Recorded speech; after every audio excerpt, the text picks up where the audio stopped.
Hello everyone, my name is Nicolaas Uys. I'm from South Africa, Cape Town to be specific. I arrived in 2017, so was it already 7 years that I'm here in Prague, Czech Republic.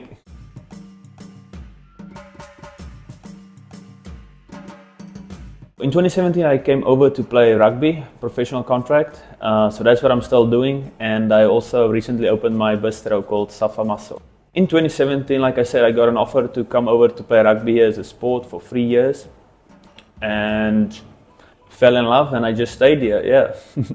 The rugby, world rugby rules is if you stay in a country for 3 years, then you're allowed to play for the national team. So yeah, that is correct. I do play for the national team, and I also play for rugby club Tatra Smíchov.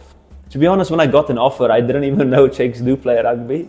So I had to actually I had to Google where is Czech Republic. I didn't even know it. But yeah, when I got an offer, I Googled it. What do they eat? What is the currency, etc., etc. And that's how it started. Yeah. So I took the offer because it was something new for me, and I was young. I came over when I was 20 years old. So it was a new adventure for a young person, I would say. Yeah.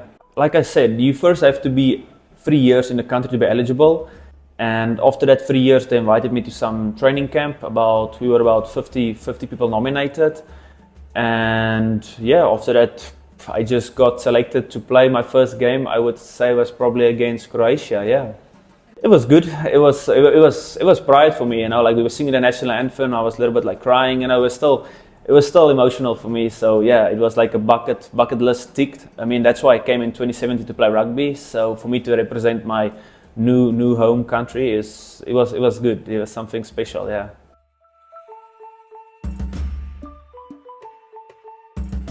Back home, the biggest sport in South Africa is rugby. So to be honest, I've just played rugby my whole life, and we love hunting.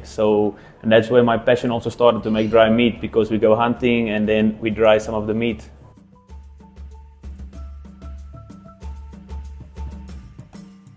I do remember, like I arrived here, and you see all these massive buildings and castles and good beer. I mean, yeah, the first impression was the good beer. In South Africa, we have good beer, but it's not like so big varieties of beer. We have more hard alcohol, I would say, and wines. So yeah, I was very impressed with the beer. The biggest shock for me, I would still also say, was the meat prices here, because in South Africa, it's called braaiing, but people know it as grilling. We love braaiing, grilling like every night, and big steaks. Everyone has like 1 kilo of T-bone for themselves. And here it's not possible because the meat is really, really expensive, the beef. So that's, people also like to eat here and grill, but it's mostly chicken or pork, yeah. Which is for me is, I would say, culture shock, because I love my beef, yeah.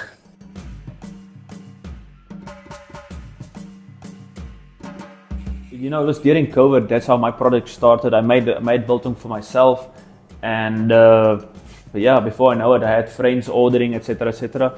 And so I just started online, because online these days everyone has, and thank you to COVID, online is really big. I'm gonna lie if I'm gonna say it was easy to open a bistro. In fact, it was very difficult, and I had lots of thinking, because I mean I'm selling in a country something totally new. No one knows what biltong is. But as soon as they start tasting it, they actually really love it, yeah.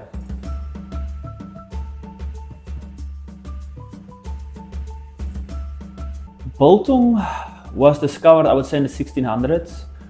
When people were traveling in Africa, they didn't have fridges. So what they did when they, for example, hunt something like a springbok or whatever, so what they did was they just add, for example, basic spices like salt and pepper, and they just hang it up in the open, in Africa's sun, and that's how it dried, curing the meat, and later on they can eat it again, yeah, as a form of dry meat.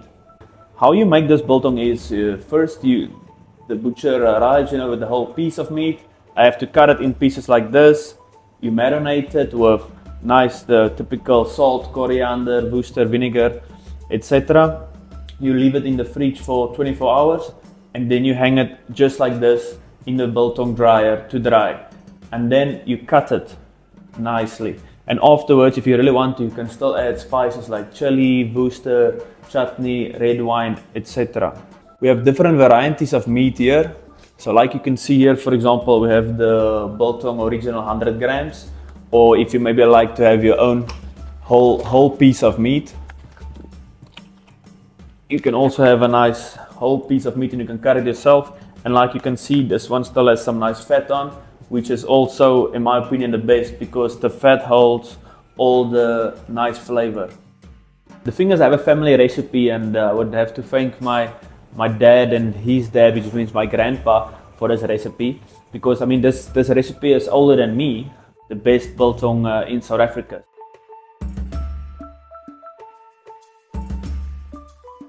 When I came over, I didn't think, you know, like I'm gonna be here like forever, I would say.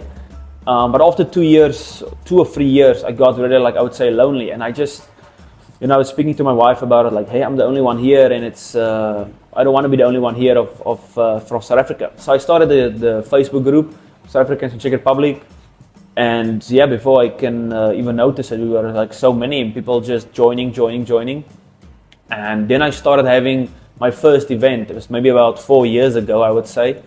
We all met at the pub, and 50 of us showed up, and I was like, wow. So that was the first event for me, was still like my highlight, I would say, in the 7 years that I'm here. And today, if I do an event, you know, it's difficult to get a space, because, you know, now we're always 150 minimum, and then later on you have to tell them like, hey, sorry, we sold out, we don't have space.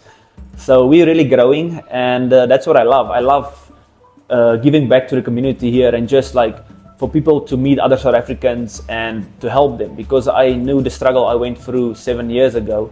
So that's why I started also in the community, you know, just for people to talk, to become friends, to share information. Yeah.